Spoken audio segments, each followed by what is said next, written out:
প্রায় 22,000 কোটি টাকা ব্যয়ে নির্মিত এই বিশাল স্থাপনার কাজ 99% শেষ হয়ে পড়ে থাকলেও কেবল দক্ষ অপারেটর নিয়োগ দিতে না পারায় এর সুফল পাচ্ছে না দেশ। অপারেটর হিসেবে জাপানের সঙ্গে মূলত নানা সমঝোতার চেষ্টা চললেও শেষ পর্যন্ত আর্থিক ও কৌশলগত দ্বন্দ্বে ভেস্তে গেছে সেই বহুল আলোচিত চুক্তিটি। মূলত রাজস্ব ভাগাভাগি বা রেভিনিউ শেয়ারিং মডেল নিয়ে দুই পক্ষের বিপরীতমুখী অবস্থানই এই অচল অবস্থার প্রধান কারণ হয়ে দাঁড়িয়েছে। সুমিতোমো কর্পোরেশনের নেতৃত্বাধীন জাপানি কনসোর্টিয়াম আন্তর্জাতিক মানদণ্ড অনুযায়ী মোট আয়ের একটি নির্দিষ্ট অংশ দাবি করে আসছিল। অন্যদিকে বেবিচক শুরু থেকেই ভারতের আদলে কেবল সার্ভিস ফি প্রদানের মডেলে অনড় ছিল। বাংলাদেশের পক্ষ থেকে প্যাসেঞ্জার সার্ভিস ফি এবং কমার্শিয়াল প্রফিটের মতো আয়ের প্রধান উৎসগুলো নিজেদের নিয়ন্ত্রণে রাখার প্রস্তাব দেওয়া হয়, যা জাপানি প্রতিষ্ঠানের ব্যবসায়িক শর্তের সঙ্গে সরাসরি সাংঘর্ষিক।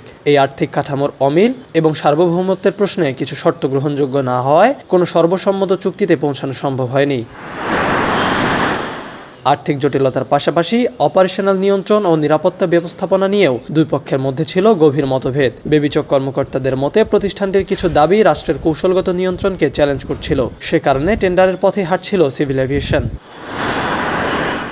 এবার দেখার বিষয় উদ্বোধনের জন্য পুরোপুরি প্রস্তুত হয়ে থাকা এই মেগা প্রকল্প শেষ পর্যন্ত কার হাতে যায়, জাপান না অন্য কোনো বিদেশি প্রতিষ্ঠান।